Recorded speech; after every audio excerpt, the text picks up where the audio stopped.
Good day, folks, and welcome to the IT Way. My name is Joanne, and today we're going to continue with the API trading. I'm going to say the same disclaimer that before. If this is new for you, this is the first time you see me, go back to the first video in the API trading or the first video about configuring Cisco Meraki devices, if you have one of those, to continue with this trading. We have done 2 videos already about how to get the API key, how important that is for you, how to get Postman, and do our first API request. After that, we did another video about how to configure more API requests, how to get the library from Meraki, and then how to use it in our advantage. So this video, we're going to continue with a series of episodes. So right now, we're going to go through different status codes and different error codes, because not every time everything comes on your way. So you might find some error codes. So we're going to decipher today the most common one and how to address those and how to troubleshoot it.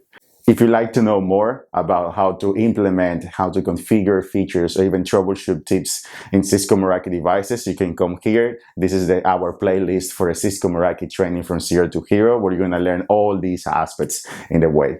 And after that, you can come back then to this video.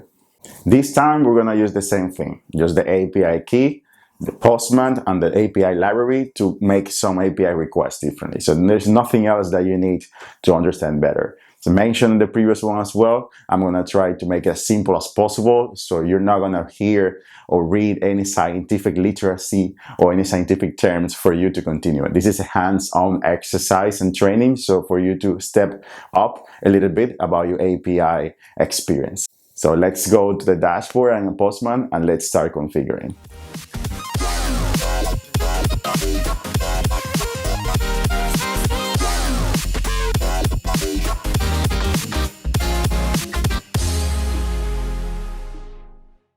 All right, so now that we are here in our dashboard, the first thing that we're going to do is going to help and API docs, because that's the documentation that we need to start troubleshooting anything regarding the APIs. Since we're using with the organization API requests, we're going to stick to it because we can do all the examples just with that organization's API request.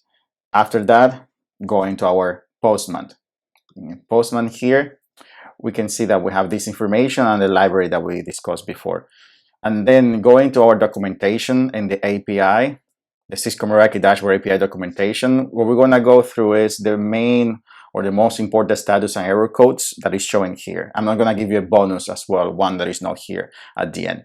So let's go and start from these ones. So the response for the API generally uses standard HTTP status codes. So one of the examples is this: 400 bad request.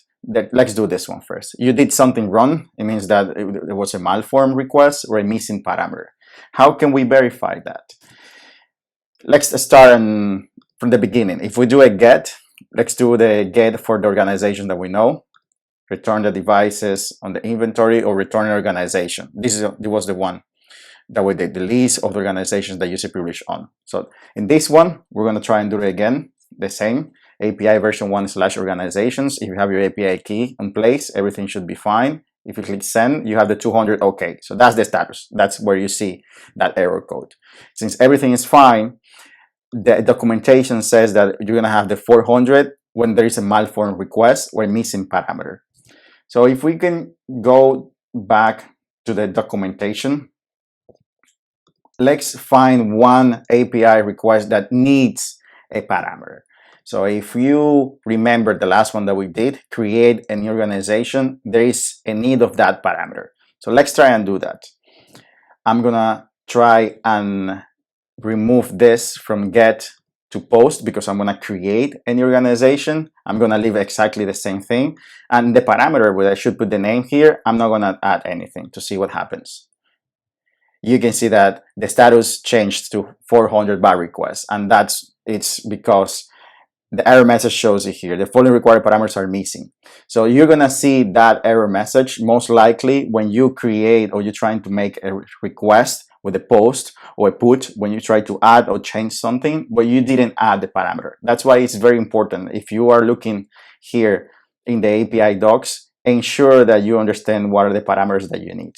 So every time that you see the error message, most likely it's because you need to put a parameter. So if we put the parameter here and says, in the name, let's create new org and let's see what happens. and boom. So when you try a get, it means that you're trying to get information. You see a 200. Now that we created something, you see the 201, and everything was created. If we remove this, you can disable it like that. Let's try and do it again by request. So every time that you see the 400 is because probably you're gonna miss a parameter or there is a malformed packet. That we can clear away.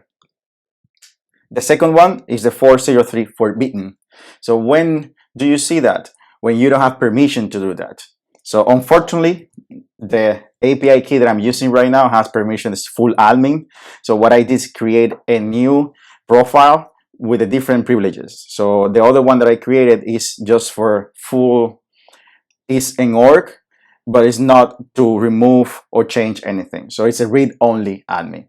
What we will do is I will duplicate a tab. In the parameter, I'm gonna change the API key to the API key of the read-only admin. If I try to do the same thing, parameters, the post, if I send it first, I'm gonna see the bad request because I haven't checked that. After checking that, I should see exactly the 403 forbidden, because since these privileges are just read-only for this profile that it comes from this API key, I cannot create or modify anything on the org admin. So if you're trying to create something or modify the configuration on your dashboard and you see this 403, take a look to the parameters and the privileges that you have in the administrator page, because probably you are not able to do that in the dashboard as well. So we can clear that out as well. Second one, done. The third one is the 404, the not found. No such URL, or you don't have access to that API organization at all. Right now, easier to reproduce is the not such URL. So if you come here, and we know that everything works fine here, let's change it to the get, so we can do it again. We know that everything is working fine. If I remove or change this URL, I should see that error message. Boom, here you have it. The 404 is not found. Most likely it's because you didn't copy and paste or you didn't type it correctly. That's why it's very important when you go to the API docs, understand what is the path here, the HTTP request, and ensure that you have exactly like it is here. So when that doesn't happen, you can see the results with the 404 not found.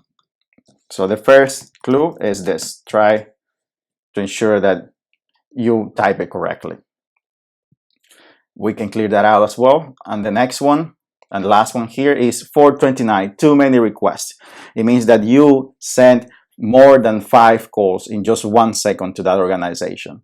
And that's triggering a rate limit. And that's a rate limit imposed from the dashboard, from the API server on the cloud from Meraki side. And this is a limit that we should abide.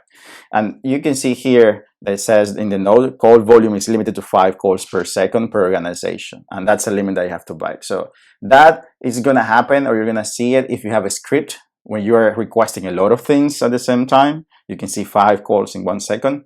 It's truly hard for me to make that reproduction here, but it's the same. If you have everything and everything is legit, even this get and it's good, but if you try and do it 5 times in 1 second, you will see that error message. And that happens most of the time is for people that has queries or scripts that are trying to monitor in the whole network. So with that, and then we cover all this, I'm gonna give you a new one, a bonus, and it's the 401. You will see the 401 most of the time when you don't type the API key correctly. So you see that I removed several characters here. If I click send, you will see that 401. It was unauthorized because it was an invalid API key. Probably they didn't put it in the documentation because it's very evident and it's gonna tell you what is the specific error message that you're having, and it's an invalid API key. So when you have that, you just like try and copy paste the API key again until it's working fine.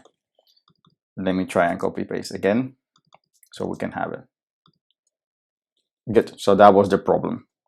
With that, if you have any additional error message, here you can see responses, and that's the good thing about the Postman. Sometimes if you try to do it through Python or through another method, depending on the way that you use it, you don't receive the reply or the feedback of the error code. That's the good part here with the Postman, because if you do something Postman at least is going to tell you not just this information, but something else here. And that's the good thing. That's what I want to, if I have any problems, I go then and jump to Postman to see if I can find any error message that can helps me to identify what's the problem specifically. And that's how you troubleshooted the main status and error codes using the Postman and the dashboard. And that's how you configure the API in the IT way with the Postman exercises and your API key coming from Cisco Meraki. So we went through the whole deal from the beginning all the way to the end and how to troubleshoot it. So I think that with these 3 videos, we can encompass the majority of the problems that you might arise at the beginning with the API exercise. So tell me in the comments if you need anything else, if there is anything that I haven't covered, so we can create a new video with all these elements that probably are missing for these 3, for the fundamentals of the API training. And if you need more information about how to configure and implement Cisco Meraki, go here. This is our Cisco Meraki training playlist. And that's how you configure and troubleshoot it in the IT way. See you in the next one.